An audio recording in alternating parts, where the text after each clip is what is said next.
Allez, à genoux, lèche la table. Le sol, pardon. Bonjour à tous, bienvenue dans cette nouvelle lecture de la bibliothèque. Hmm. Avec moi ce soir pour la lecture, Denis Marioni. Salut Denis. Salut, ça va? Alors ce soir, je vous préviens un texte très noir. Pour une fois, on change de style. On va vous présenter Le syndrome de l'oiseau de Pierre Tréhardy, une pièce, un espèce de huis clos assez glaçant. Je vais vous expliquer ça. D'abord, je vous présente Monsieur Pierre Tréhardy, écrit du théâtre depuis l'âge de 20 ans. Ses textes sont joués en France et à l'étranger par de grands comédiens tels que Michel Galabru, Marie-Christine Barrault, Sarah Biasini ou encore Neil Arstrup. Et dans des mises en scène de prestige, Didier Long, Anne Bourgeois, etc. Son dernier ouvrage, le thriller Sanction, est paru en 2020, Souffle littéraire. Cette pièce, Le syndrome de l'oiseau, a été jouée pour la première fois, je vais vous dire, j'ai la date exacte de la première fois qu'ils ont joué cette pièce, c'était le 18 janvier 2023, donc il y a vraiment une année au Théâtre du Rond-Point à Paris. Donc voilà le synopsis de cette pièce. Elle, c'est Ève, jeune femme figée dans une attente tissée d'espoir, de lutte silencieuse, de découragement. Elle rêve de s'échapper avec son bébé de l'appartement où elle est enfermée. Lui, c'est Franck, le compagnon tyrannique, geôlier, qui justifie la réclusion de sa bien-aimée par la fragilité de celle-ci. Mais quel est le lien qui unit véritablement? Lequel de ces deux êtres est le plus libre ou ont muré dans sa folie? Donc ça parle vraiment de ces kidnappings, de ces jeunes filles, de ces jeunes adolescentes retenues de longues années par leur geôlier. Donc voilà, je vous préviens, un texte plutôt sombre. Hmm. On y va? On essaye. Allez. Ève est seule en scène. Séjour. La table est disposée avec des couverts pour deux personnes sans couteau. Côté cour, un piano droit et des fenêtres fermées, laissant entrer la lumière du jour. À l'intérieur des fenêtres, des barreaux de fer. Au fond, un gros clou enfoncé dans le mur sur lequel reposent des menottes. Puis à droite, une porte est grande ouverte. Il s'agit de la cuisine.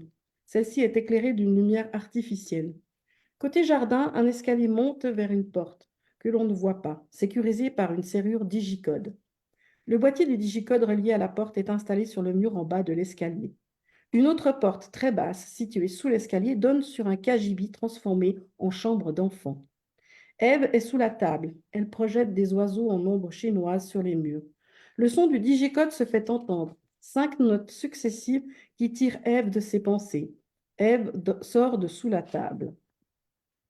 On entend Franck claquer la porte derrière lui et refermer le digicode. Il apparaît quelques secondes plus tard, un sac à la main. Chérie, c'est moi. Bien sûr que c'est moi. Tu es là? Oui, tu es rentré. J'ai fait le plus vite possible. Je me suis occupée. Je n'aime pas te laisser seule. Tu le sais, ça, hein? Tu le sais. Oui, merci. Eh bien, tu ne m'embrasses pas? Si. Embrasse-moi alors. Ève s'approche de lui lentement, les mains derrière le dos. Donne-moi tes mains. Ève tend ses mains vers lui en continuant d'avancer. Il les saisit et l'attire afin de la prendre dans ses bras. Embrasse-moi. Tu sais que j'aime être dans tes bras. Oui, Tu as préparé quelque chose. je... C'est bien. De la De la, purée? Pardon. de la purée, J'aime quand tu es active. de la poudre et du lait chaud. J'apprécie toujours ce que tu prépares. Ève se précipite entre lui et la porte. Il dort. Comment tu le sais? Je l'ai écouté rêver. Ève, personne ne peut entendre les rêves d'un autre. J'aime ta poésie, vraiment, mais C'était un monde sans adultes, des lapins et des nuages roses, un champ aussi, immense, vert, lumineux, sous le soleil. Et tout au bout, pas de chant. c'est beau, c'est infini. Pas de chant. Ou alors ce sont mes rêves à moi que j'entends, Je n'aime pas que tu rêves. comme tu voudras. Je n'aime pas ça. Tu le sais, pourtant. Ce que je, ce que je n'aime pas, ça. Les rêves ne sont pas bons pour ton équilibre mental. Oui. Je ne cherche qu'à te protéger. Dis, quand est-ce qu'on ira se promener? Dès que tu iras mieux. Et comment nous saurons que je vais mieux? Bientôt. Ce n'est pas ce que je... Je sais ce qui est bon pour toi, tu le sais. Oui, Alors fais-moi confiance. Ne te soucie plus de rien. j'aimerais... J'aimerais faire plus de choses. Mais tu en fais déjà beaucoup. J'aimerais faire plus. Tu t'occupes de la maison tellement bien. Je ne connais personne qui ait ma chance. Toujours un plat prêt. De la purée. Le ménage impeccable, le linge propre, repassé, et même Il montre le piano. la musique. Je crois que je n'aime pas la musique classique. C'est pourtant le cœur de la musique. Qu'est-ce que ça veut dire, le cœur de la musique? Tu sais, le cœur. Sans cœur, plus de vie. La musique classique donne la vie, toute la musique. Celle que tu aimes et celle que tu n'aimes pas. Le cœur, c'est l'amour. Joue-moi la sonate. Elle s'assoit au piano. Il n'y a pas d'amour dans le classique. Elle commence le premier mouvement de la sonate au clair de lune, puis s'arrête. Ou peut-être que je n'aime pas l'amour. Tu aimes l'amour. Et ne recommence pas à t'affliger. Ce n'est pas ta faute. Tu aimes l'amour et je t'aime. Et ça aussi tu le sais, n'est-ce pas? Oui, Et puis, il n'y a pas que la purée. Hier, tu avais préparé une salade. j'ai vraiment besoin de me promener. Très bien. Nous irons dans le jardin. Pas le jardin. Tu as raison. L'air frais, le soleil te feront du bien. Le jardin, c'est comme la musique classique. Il manque d'amour. Je crois que ce n'est pas l'amour le sujet, mais la violence. Réfléchis bien à cela, Ève. Je ne comprends pas. La sonate au clair de lune est trop douce pour toi, comme le calme et la sérénité du jardin. Ce que tu recherches, c'est la violence. La violence d'une musique moderne et déchaînée, la violence de la rue, Peut-être, je ne sais pas. la violence du monde dans lequel nous vivons. Tu n'es pas guéri. Je, je crois que si pourtant. Très bien. Que faisais-tu ce matin? Je veux dire, en dehors d'avoir mis la table et préparé le repas? Eh bien, des choses. Réfléchis bien. Tu t'es réfugié? Tu as fui la violence? Tu me l'as dit toi-même. Tu as écouté les rêves d'un autre, ou les tiens, je ne sais pas. Et tu t'es enfui dans le monde de nuages blancs et de lapins roses. C'est les nuages qui étaient roses. Tu n'es pas prête. Nous irons nous promener lorsque tu iras mieux. Nous ne pouvons pas te laisser affronter la réalité dans ton état. En attendant, Il se dirige vers le grand sac qu'il a apporté. tu l'as probablement oublié. Il sort un magnifique pot de muguet et le lui tend. Nous sommes le 1er mai. Tiens, je l'ai choisi pour toi, mon cœur. Ève respire le parfum des fleurs. Elle reste le nez dessus sans bouger. Je savais que cela te ferait plaisir. Je le savais. Ève pleure. Mais ne pleure pas, voyons. Il la prend tendrement dans ses bras. Je suis là. Je croyais que tu aimais le muguet. Pourquoi pleures-tu alors? Pour rien. Ne me mens pas. Cela fait 1 an. Ah non? 1 an depuis le précédent muguet. Eh bien oui. Chaque année, au 1er mai, on offre du muguet à ceux qu'on aime. C'est la tradition. Oui, En plus, aujourd'hui, c'est un jour férié. Je n'irai pas travailler.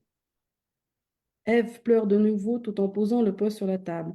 Franck la rejoint et la serre amoureusement dans ses bras. Allez, ne pleure plus. Je suis là et je reste avec toi. Je serai toujours là pour toi. Toujours. Tu le sais pourtant. Il Mais, réfléchit un instant, puis, mais le repas va refroidir. Ce serait dommage. Essuie tes larmes, mon cœur, et passons à table. avant de s'asseoir, Franck détaille la table. Glacer l'eau. Ève court en cuisine pendant que Franck s'assoit. Bruit de porte de réfrigérateur, puis elle réapparaît, une bouteille d'eau en main. Elle la pose à table, remplit son verre avec l'eau de la bouteille, puis verse son verre sur la terre du pot pour arroser la plante. Franck la regarde faire, puis lui tend son assiette. Ève lui sert de la purée. Tu ne te sers pas? Si, elle se sert. Tu ne manges pas? Si, elle mange une première cuillère de purée. Il mange une cuillère à son tour, puis repose la cuillère. Elle est froide, tu ne trouves pas? Si, J'aime la purée froide. je ne suis pas certaine d'y arriver. De quoi parles-tu? Vivre. C'est reparti. Je vais devoir te parler comme le docteur, hein. M'a dit qu'il faut que je te parle quand tu es dans cet état-là. Tu le sais pourtant. Je veux être heureuse. Attention, ne recommence pas. Tu as tout pour être heureuse. Le docteur me l'a dit, tout. Il suffit que tu y réfléchisses un instant et que tu réalises ton bonheur. Tu as un mari qui t'aime, une maison superbe, un enfant merveilleux, une parfaite santé et ton moral va beaucoup mieux. Bientôt tu pourras sortir et nous irons nous promener. Alors je te le dis, arrête, arrête. Je ne sais pas si je vais mieux. Moi je le sais d'ailleurs. Il se dirige de nouveau vers le sac et en ressort un paquet cadeau qui lui tend. Je t'avais acheté ça. Prends-le, c'est pour toi. Allez, ouvre mon cœur. Ève défait le paquet cadeau et en retire des couteaux à pointe ronde. Elle en saisit un et le détaille. J'ai pensé que maintenant tu pouvais. Il découpe un peu, tu pourras préparer de vrais repas. Autre chose que des repas en poudre, la salade ou les yaourts. Tu ne dis rien? Merci. Tu peux utiliser ces couteaux. Le docteur a dit que grâce au bébé, tu as compris la valeur de la vie et que tu ne prendras jamais plus le risque de te faire du mal. L'année prochaine, Axel aura 4 ans. Le temps passe, Il faudra le scolariser. bien entendu, mais c'est un autre sujet. Ne mélange pas tout, mon cœur. Il faudra qu'il aille à l'école, C'est prévu. qu'il ait des amis, Oui. qu'il apprenne tout. Pour le moment, Axel n'a encore que 3 ans et il dort. Promets-moi, L'année prochaine, je veux l'accompagner. tu le pourras certainement. Je veux être là pour son premier jour de classe. Je veux le récupérer à la sortie de l'école ce jour-là et lui offrir une glace. Nous lui offrirons une glace. Comment je peux en être sûre? Tu n'as pas confiance en moi? Si, Une glace et une gaufre. Et la même chose pour toi. j'aime les glaces. Mais d'abord, tu devras apprendre à te maîtriser. Pour toi, le monde est un danger. Je n'ai pas peur. Je n'ai pas dit cela. J'ai dit qu'il fallait que tu te maîtrises. Les dangers sont dans ta tête et cela peut t'amener à faire des bêtises, de grosses bêtises. Tu me comprends? Ève, tu me comprends? Oui, Bien. Nous reparlerons de cela plus tard. tu as promis. En attendant, Il lui montre les couteaux en souriant. tu pourras faire toute la cuisine que tu souhaites. J'ai confiance. J'ai confiance. Est-ce que je pourrais Oui, dormir avec Axel? non, Je voudrais, ça ne se discute pas. je voudrais en parler, s'il te plaît. Nous venons de le faire. Oh, et puis, elle est froide, cette bouffe de merde. Tu n'es même pas foutu de réussir une simple purée. Il se lève au-dessus d'elle. Je te préviens, ne commence pas. Tu le sais, que si tu commences, c'est moi qui termine. Hein? Tu le sais. Bon, tu m'emmerdes. Il jette son assiette.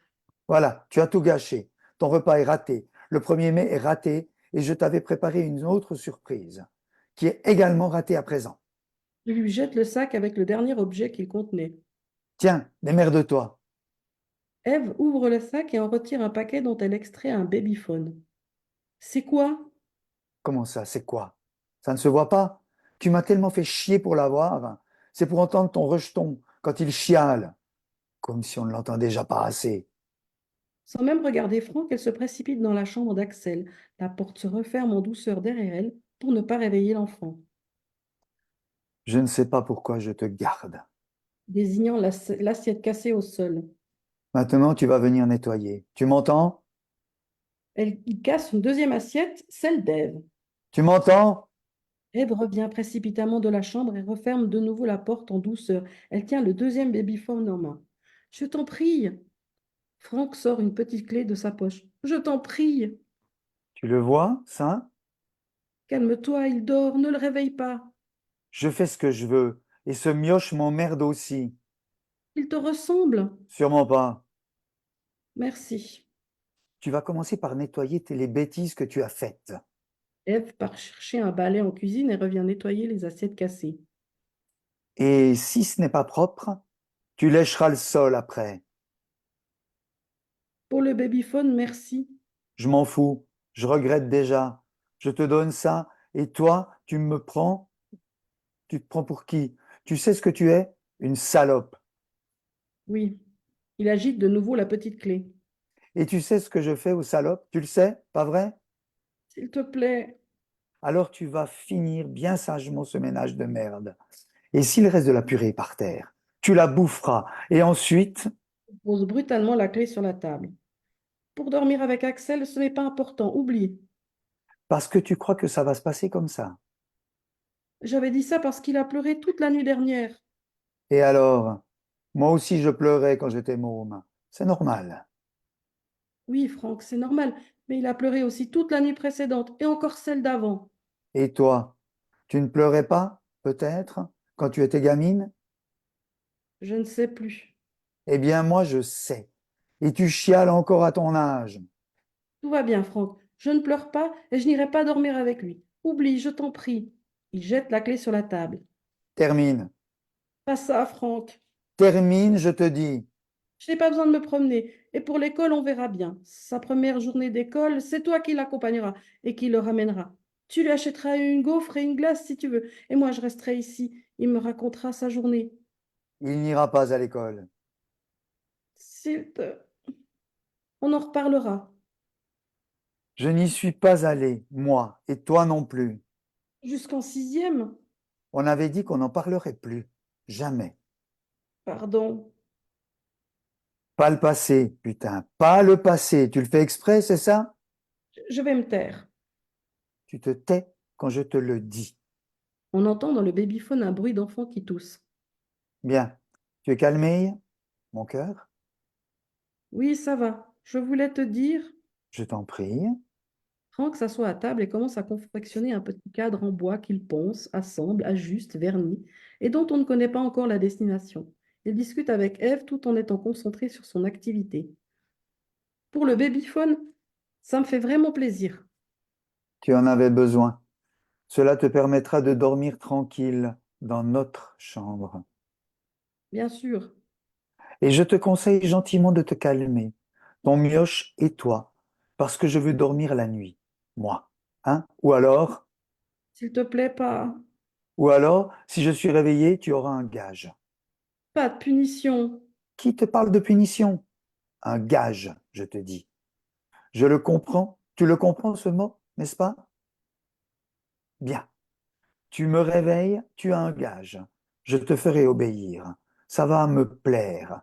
Parlons d'autre chose. Veux-tu, mon cœur? De quoi veux-tu qu'on parle? Autre chose? Ce que tu veux. Je ne sais pas. De toi? Je vais mieux. Cela se voit peut-être pas, mais je vais mieux. Le docteur te l'a dit, pas vrai? Moi, je le sens. J'ai entendu. Tu sais, le docteur, j'aimerais le rencontrer un jour. Tu n'as pas besoin de le voir. Je lui raconte tout. Ce n'est pas ça. Il n'a pas besoin de te voir. Tu le sais, ça, pourtant, non?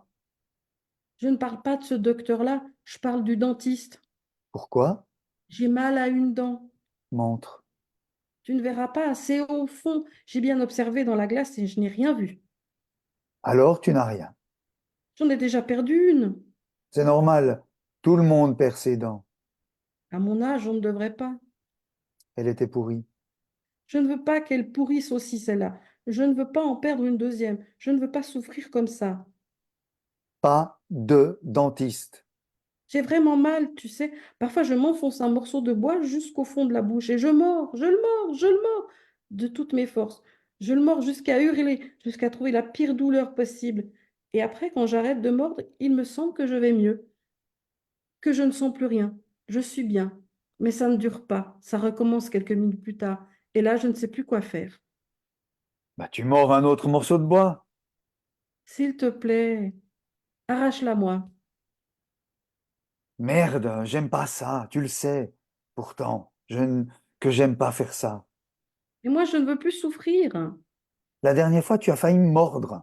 Et puis, je m'en fous, moi, que tu aies mal. Je l'arracherai toute seule. Et tu feras comment? Je ne sais pas. Je ne te prêterai pas ma pince. J'ai trop mal, Franck, la nuit surtout. Si tu me réveilles, je m'occupe de toi, tu es prévenu. Il reprend son activité. Franck, s'il te plaît, tu me prêteras ta pince? On verra. Peut-être que je le ferai moi-même, finalement. Et si tu en as une troisième, un peu pourrie à côté, je te la fais aussi. Mais si tu me mords, Promis. tu n'as rien d'autre à me raconter? Il faudra des vêtements aussi. Définitivement déconcerté, Franck stoppe à nouveau son activité et dépose violemment le cadre sur la table. Pas vrai, ça. Tu ne fais que réclamer. Ton gamin, ta dent, tes fringues, Pas pour moi, il grandit, tu sais. Il a beaucoup grandi, plusieurs centimètres ce mois-ci. j'y peux rien. Il lui faut des vêtements neufs, plus grands et chauds aussi. Tu me feras la liste. Merci. 2 vêtements, pas plus. D'accord. Tu as encore faim?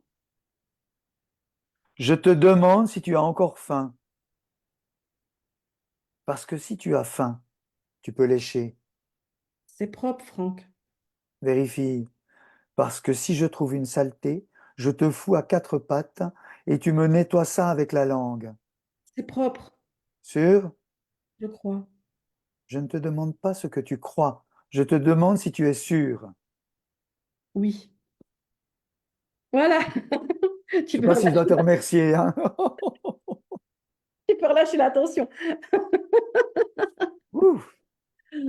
Voilà. Alors, bon, comme je vous l'ai dit, c'est très noir. Donc, si ça vous intéresse, c'est le dernier avant-scène théâtre qui est arrivé chez moi. Donc, si ça vous intéresse, n'hésitez pas à m'envoyer un petit message. Il n'est pas encore dans le système de la bibliothèque, mais vous pouvez toujours m'écrire. Merci pour cette lecture. C'est vrai que ça change. C'est un peu effrayant comme texte, mais voilà, il fallait un petit peu changer. Et puis, ben, merci à Denis hein, pour cette lecture. C'est chouette. Ça fait plaisir de relire avec toi. Oui, oui. On n'arrive pas à se voir en ce moment parce qu'on joue tous les deux au théâtre. Du coup, on lit ensemble. Oui. Voilà. Oui. On prend un texte un peu plus sympa la prochaine fois. D'accord, ça va. Ok, bah pour ça, je vais vous laisser. Je vais vous souhaiter une bonne soirée, un bon mois. On se retrouve au mois de mai. Je ne sais pas encore la date, il faudra que je refixe tout ça. À partir du 20 mai, 25 mai, par là autour. On se retrouvera pour une nouvelle lecture. Et puis d'ici là, portez-vous bien. Merci Denis. Gros bisous. Ciao, Merci, à ciao. bientôt. Au revoir. Merci, au revoir.